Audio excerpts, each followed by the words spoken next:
SC25 কমেন্টে এই 3টা প্রশ্নের উত্তর দিয়ে তুমি তোমার টেনশন অনেকটাই কমিয়ে নিতে পারো এসএসসি সম্পর্কে। চলো কি সেই কোশ্চেনগুলো জানা নাও। প্রথম যে কোশ্চেন তোমাকে আমি জিজ্ঞেস করবো, কমেন্টে তুমি লিখবে তোমার এক্সাম প্রিপারেশন কতটুকু হয়েছে, এটা পার্সেন্টেজ আকারে লেখো। তোমার মনে হয় কি কত পার্সেন্ট এক্সাম প্রিপারেশন তোমার ডান, এটা হলো প্রথম কোশ্চেন। সেকেন্ড যে কোশ্চেন সেটা হলো জেনারেল ম্যাথের ব্যাপারে। জেনারেল ম্যাথে তুমি কোন কোন অধ্যায় থেকে অ্যান্সার করবা। অ্যান্ড থার্ড কোশ্চেন হলো জেনারেল ম্যাথে কোন কোন অধ্যায় থেকে তুমি অ্যান্সার করবা না বা এই অধ্যায়গুলো তুমি পড়োই নেই। এই 3টা কোশ্চেনের অ্যান্সার কিন্তু তুমি কমেন্টে দিয়ে দিতে পারো এবং সবার অ্যান্সারের সাথে তুলনা করে বুঝতে পারো তোমার কতটুকু এক্সাম প্রিপারেশন ডান। ওকে, এরপরে আজকের যে ভিডিওটা সেটা হলো মূলত তোমাদের জেনারেল ম্যাথের গাইডলাইন। সাধারণ গণিতের আজকের এই জায়গায় আমি অনেকগুলো কোশ্চেনের অ্যান্সার দিব বলেছিলাম, সেই কোশ্চেনগুলোর অ্যান্সার দিচ্ছি। প্রথম যে কোশ্চেনের অ্যান্সার তোমাকে আমি দিব, কোন কোন চ্যাপ্টার আমার সাধারণ গণিতে পড়লে আমি 100 মার্কের অ্যান্সার করতে পারবো বা 100 মার্কের অ্যান্সার করে আসতে পারবো। ফর এক্সাম্পল আমি তোমাকে যদি বলি তোমাদের জেনারেল ম্যাথে কিন্তু আসলে 4টা খণ্ডে তোমাদের আসলে অ্যান্সার করা লাগবে। 4টা খণ্ড বলতে কি বুঝি, 4টা শাখা। তোমাদের যদি সৃজনশীলের কথা বলি, প্রথম শাখাটা হলো বীজগণিত, দ্বিতীয় শাখাটা হলো আমাদের জ্যামিতি, তৃতীয় শাখাটা হলো আমাদের ত্রিকোণমিতি এবং পরিমিতি, চতুর্থ শাখা হলো পরিসংখ্যান। অ্যান্ড মনে রাখো, অনেকে এটা হয়তো বা এখনও জানো না যে প্রত্যেকটা শাখা থেকে কিন্তু আলাদা আলাদা পরিমাণ কোশ্চেন অ্যান্সার করতে হয়। ফর এক্সাম্পল বীজগণিতে 3টা কোশ্চেনের মধ্যে 2টা কোশ্চেন অ্যান্সার করা লাগবে, এটা ফিক্সড। জ্যামিতিতে 3টা কোশ্চেনের মধ্যে 2টা এবং পরিমিতি এবং আমাদের ত্রিকোণমিতি সেখানে 3টা কোশ্চেনের মধ্যে কিন্তু তোমার 2টা কোশ্চেন অ্যান্সার করাই লাগবে। অ্যান্ড পরিসংখ্যান থেকে 2টা কোশ্চেন আসলে কি হয়েছে, এখান থেকে তুমি শুধুমাত্র একটা কোশ্চেন মনে রেখো, পরিসংখ্যান থেকে 2টা কোশ্চেন থাকা সত্ত্বেও একটা মাত্র কোশ্চেনে তুমি অ্যান্সার করতে পারবে। ওকে, সো এবার আসি এই প্রত্যেকটা শাখার সাজেশন নিয়ে। আমি তোমাকে যদি বলি তুমি যে বীজগণিতে কী কী পড়বা, কোন কোন চ্যাপ্টার তোমার পড়াই লাগবে, অনেকগুলো চ্যাপ্টার আছে বীজগণিতের মধ্যে, তোমাকে আমি বলতেছি এই চ্যাপ্টারগুলো তোমার মাস্ট পড়া লাগবে। তুমি যদি আজকেও পড়ে না রাখো, এখনই পড়ে ফেলো, ঠিক আছে? কারণ এখান থেকে তোমার সৃজনশীল তো আসবেই, মাস্ট 100% সৃজনশীল আসবে অ্যান্ড অবজেক্টিভ তো আসবেই। প্রথম যে চ্যাপ্টারটা সেটা হলো বীজগণিতিক রাশি। দ্বিতীয় চ্যাপ্টারটা হলো সূচক ও লগারিদম। অ্যান্ড তৃতীয় চ্যাপ্টারটা হলো সসীম ধারা। তৃতীয় চ্যাপ্টার কি? সসীম ধারা। সূচক ও লগারিদম মনে হয় ফাংশন, এটা হলো আমাদের দ্বিতীয় চ্যাপ্টার। অ্যান্ড তৃতীয় চ্যাপ্টার হলো আমরা সসীম ধারা। এই 3টা চ্যাপ্টার তোমার 100% তোমার আসলে লাগবে। অ্যান্ড তোমাকে যদি বলে এর সাথে তুমি এক্সট্রা কী পড়ে রাখতে পারো, এক্সট্রা একটা চ্যাপ্টার পড়ে রাখতে পারো, সেটা হলো সেট ও ফাংশন। অবজেক্টিভ আসে, সৃজনশীল তো লাগেই, বীজগণিত সাথে সৃজনশীল এটা আসা পড়ে। অ্যান্ড সেকেন্ড বলি তোমাকে, সেকেন্ড হলো তোমাদের জ্যামিতির মধ্যে একটা অধ্যায় তোমার মাস্ট পড়েই রাখা লাগবে, সেটা হলো বৃত্ত অধ্যায় থেকে তোমাদের 2টাই আসবে, আমাদের সম্পাদ্য ও 2টাই বৃত্ত অধ্যায় থেকে তোমাদের আসে, অবজেক্টিভ তো বৃত্ত অধ্যায় থেকে 100% আসবেই। তার সাথে সাথে ব্যবহারিক জ্যামিতি এই চ্যাপ্টারটা পড়ে রাখবা, এখান থেকেও কোশ্চেন আসে। তার সাথে ক্ষেত্রফল সম্পর্কিত উপপাদ্য যে চ্যাপ্টারটা আছে, এই চ্যাপ্টার থেকে মাঝে মাঝে একদম খুব রেয়ারলি কিছু আমাদের সৃজনশীল আসে। সো এই 3টা চ্যাপ্টার কিন্তু পড়ে রাখবাই, বৃত্ত, ক্ষেত্রফল সম্পর্কিত উপপাদ্য অ্যান্ড ব্যবহারিক জ্যামিতি। মোটামুটি লেভেলের বৃত্ত থেকেই তুমি অন্তত 2টা সৃজনশীল বা একটা সৃজনশীল কমন পেয়ে যাবা। ওকে, এরপরে আমরা আসি ত্রিকোণমিতি এবং পরিমিতি। ভাই ত্রিকোণমিতি এবং পরিমিতির কথা আমি যখনই বলি তোমরা জানো 3টা অধ্যায়ের কথা বলতেছি। আমি বলছি তোমাদের ত্রিকোণমিতিক অনুপাত এই অধ্যায়ের কথা, আমি বলতেছি দূরত্ব উচ্চতা এই অধ্যায়ের কথা, এবং 3 নাম্বারটা আমি পরিমিতির কথা বলতেছি। পরিমিতি অনেকে অ্যান্সার দেয় না, কিন্তু আমি তোমাকে বলবো পড়ে রাখা ভালো। কিন্তু তুমি যদি পড়ার টাইম না পাও, ত্রিকোণমিতির মধ্যে ত্রিকোণমিতিক অনুপাত এবং দূরত্ব উচ্চতা এই 2টা চ্যাপ্টার কিন্তু 100% তোমার পড়ে রাখা লাগবে। আর 2টা চ্যাপ্টার এক্সট্রিমলি সহজ। এরপর ফাইনালি আসি পরিসংখ্যান। পরিসংখ্যান তো একটা চ্যাপ্টারই, পরিসংখ্যানের একটা চ্যাপ্টারের মধ্যে 6টা টপিক আছে। ওই 6টা টপিক তুমি যদি সুন্দরভাবে পড়ে রাখো, 6টা টপিক থেকেই কমন পড়ে। এই জিনিস কোন 6টা টপিক পড়া লাগবে এটা কিন্তু আমি খুব সুন্দর করে তোমাদেরকে বলে দিচ্ছি সাজেশন যে কোর্স আছে সেই কোর্সের মধ্যে। অবশ্যই তোমরা কমেন্ট থেকে সাজেশন কোর্সটাকে জয়েন করে ফেলবা। এইবার আসি বেশ কয়েকটা কোশ্চেনের অ্যান্সার দেবো তোমাদেরকে বলেছিলাম। প্রথম যে কোশ্চেনের কথা বলবো সেটা হলো ভাইয়া অবজেক্টিভ প্রিপারেশন বা শেষ মুহূর্তের প্রিপারেশন তোমার আসলে কেমন হওয়া উচিত, মানে একদম লাস্ট রিভিশনটা কেমন হওয়া উচিত। ভাইয়া লাস্ট রিভিশন 2টা খণ্ডে হওয়া উচিত, একটা হলো অবজেক্টিভ রিভিশন আর একটা হলো সৃজনশীল রিভিশন।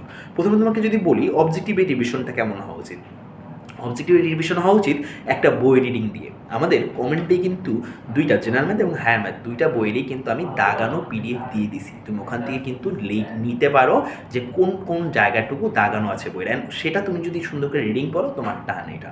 এরপরে কী করতে হবে, তোমার বোর্ড অবজেক্টিভ চ্যাপ্টার ভিত্তিক বোর্ড অবজেক্টিভ প্র্যাকটিস করতে হবে। একবার যদি এটা প্র্যাকটিস করা হয়ে যায়, এরপর ডাইরেক্ট চলে যাবো তুমি জেলা স্কুলগুলোতে। জেলা স্কুলের যে কোশ্চেনগুলো তোমাদের বইতে দেওয়া আছে, ধরো রংপুর জেলা স্কুল, যশোর জেলা স্কুল, মানে এই ধরনের আমাদের ফরিদপুর দিনাজপুর জেলা স্কুলে, এই ধরনের জেলা স্কুলে যে কোশ্চেনগুলো আছে সেগুলো থেকে অনেক বেশি কমন পড়ার ইতিহাস কিন্তু এখন পর্যন্ত আছে, সেগুলো রিভিশন দিয়ে ফেলবা। তারপরে আমরা সৃজনশীল প্র্যাকটিস, সৃজনশীল আমাদের প্রস্তুতি কেমন হওয়া উচিত। প্রথম কথা, সৃজনশীল প্রস্তুতি প্রথম যে ধাপ আছে সেটা হলো তোমাদের বইয়ের উদাহরণগুলো। ভাইয়া আমি অনুশীলনী ম্যাথের কথা বলছি না এখনও, কিন্তু বইয়ের উদাহরণগুলো প্রথম প্রায়োরিটি পায়। এরপরে প্রায়োরিটি পায় হলো তোমার অনুশীলনী প্রশ্নগুলো, তারপরে হলো তুমি বোর্ড কোশ্চেনে চলে যাবে, অ্যান্ড ফোর্থলি জেলা স্কুলের কোশ্চেন সর্বোচ্চ তুমি সলভ করতে পারো। ক্যাডেট কলেজ বা এগুলো এত বেশি এই মুহূর্তে ইম্পর্টেন্ট না।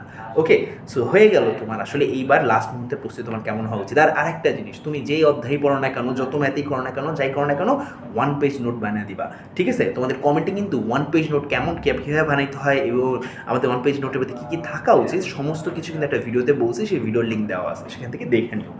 এরপরে কোশ্চেন তোমাদের নিজেকে যাচাই করবো কিভাবে, জেনারেল ম্যাথে নিজেকে যাচাই করবো কিভাবে। ভাইয়া সিম্পলিফাই করি আমি জিনিসটাকে, তুমি একটা বোর্ড কোশ্চেন খুলবা, 30 মিনিট টাইম নিবা এমসিকিউর জন্য, এবং সিকিউর জন্য তুমি টাইম নিবা 2 ঘন্টা 10 মিনিট, 2 ঘন্টা 30 মিনিট না, 2 ঘন্টা 10 মিনিট টাইম নিবা। তুমি যদি 2 ঘন্টা 10 মিনিট শেষ করতে পারো একদম পুরো কোশ্চেন অ্যান্সার করে, তাহলে তুমি এটা পারছো।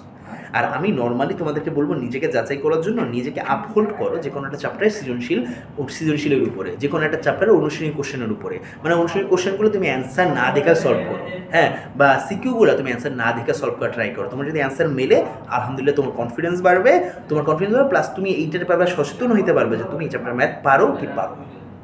ডান। তারপরে A+ নিশ্চিত করা ঔষধ ভাই, A+ নিশ্চিত করা ঔষধ একটাই ভাইয়া, হ্যাঁ, সেটা হলো একটা রিয়েলিটি, বাস্তব একটা জিনিস শেখো ভাইয়া। আমি বাস্তব একটা জিনিস তোমাকে বলবো, অ্যাটলিস্ট মাথায় রেখো। আমরা অনেক সময় এরকম বলি না, কালকে থেকে পড়তে বসবো, কালকে সকাল থেকে ওইটা এক্সারসাইজ করবো, কালকে সকাল থেকে ওইটা দুনিয়া উদ্ধার করে ফেলবো। ভাই মনে রেখো, কালকে সকালে যেই ছেলেটা উঠবে বা যেই মেয়েটা উঠবে সেটা কিন্তু তুমি। এটা আমার সাথে হয়, রোজা রমজান মাস তো আমি কিন্তু প্রচুর পরিমাণে মানে ইফতারি খাই, অ্যান্ড আমি প্রত্যেকদিন ইফতারিতে এইটা ডিসাইড করি, আমি নেক্সট দিন ইফতারিতে আর ভাজা পোড়া খাবো না। কিন্তু আলটিমেটলি নেক্সট দিন যখন আসে তখন আর নিজেকে থামাইতে পারি না। সো জিনিসটা একটু মাথায় রেখো যে নেক্সট দিন যে লোকটা এই কাজটা করবে সেই লোকটাও কিন্তু আমি। নেক্সট দিন যে পড়তে বসবে সকালে উঠে সেটাও কিন্তু তুমি। তোমার যদি আজকে সকালে উঠে পড়তে ভালো না লাগে, কালকে ভালো লাগবে কীভাবে ভাইয়া? ভালো লাগবে না। সো A+ নিশ্চিত করা ঔষধ কি জানো ভাইয়া? যা ভাল লাগে না সেটা করো, যা ভাল লাগে না সেটা করো। তোমার কষ্ট হয় সৃজনশীল সলভ করতে, টানা বসো, কষ্ট করো। তোমার কষ্ট হয় অবজেক্টিভ সলভ করতে, টানা করো, কষ্ট করো। তোমার সূত্র মনে থাকে না, বারবার প্র্যাকটিসের মাধ্যমে সূত্র শেখা যায়, কিন্তু তুমি বারবার প্র্যাকটিস করতেছো না। তুমি এখন থেকে বারবার প্র্যাকটিস করো।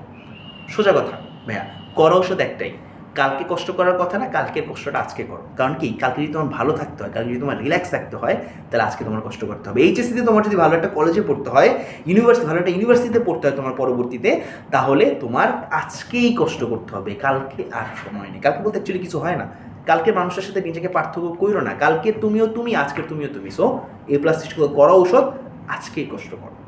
ওকে, সো ফাইনালি আমাদের যে কোশ্চেনটা, ভাই এমসিকিউ তোমাদের একটা ফাইনাল কোশ্চেন ছিল, এমসিকিউ সময়ের মধ্যে আমি শেষ করতে পারি না ভাইয়া।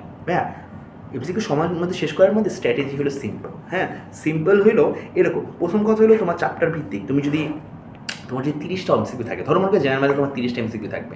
জেনারেল ম্যাথ 30টা এমসিকিউর মধ্যে তোমার আসলে ক্যাটাগরি আছে না, যেমন কি সৃজনশীলের ক্যাটাগরি আছে, কিন্তু আমাদের কিন্তু ইস্যু ক্যাটাগরি আছে, এমসিকিউতে ক্যাটাগরি আছে।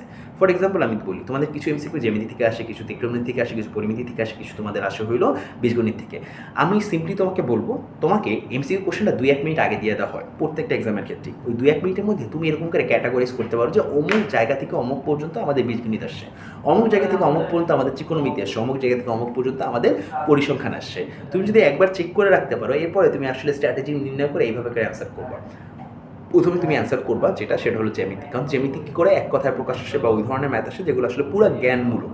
সো তুমি অ্যান্সার করতে পারবা খুব সহজে, খুব ইজিতে। তারপরে ত্রিকোণমিতি খুব সহজেই ক্যালকুলেশন করে অল্প স্বল্প ক্যালকুলেশন মধ্যে অ্যান্সার করা যায়। এরপরে তুমি আসবে হইলো পরিসংখ্যানের মধ্যে, অল্প কিছু পরিসংখ্যান করে অ্যান্সার করা যায়। এরপরে তুমি একদম সবার লাস্টে বীজগণিত ধরবা, কারণ বীজগণিতে প্রত্যেকটা ম্যাথই করে দেখা লাগে, যেহেতু প্রত্যেকটা ম্যাথ করে দেখা লাগে ভাইয়া, বিশ্বাস করো টাইম লাগে এখানে। সো মোটামুটি লেভেলে আমি তোমাকে বলবো এটাই তোমার স্ট্র্যাটেজি হওয়া উচিত। আর সবচেয়ে বেশি হেল্প করবে কি, তুমি যদি বই রিডিং করে রাখো এবং তোমার যদি যত বেশি পারো মানে তুমি যদি প্র্যাকটিস করে রাখো, কারণ প্র্যাকটিস, বোর্ড কোশ্চেন প্র্যাকটিস এবং বই রিডিংয়ের মধ্যে দিকে তুমি অ্যাটলিস্ট 14টা এমসিকিউ হুবহু কমন পাবা। 14 থেকে 15টা এমসিকিউ তুমি যদি হুবহু কমন পাও ভাইয়া, তাহলে ওই হুবহু কমন পড়া এমসিকিউগুলো দিতে তোমার সর্বোচ্চ টাইম লাগবে হলো 8 থেকে 9 মিনিট।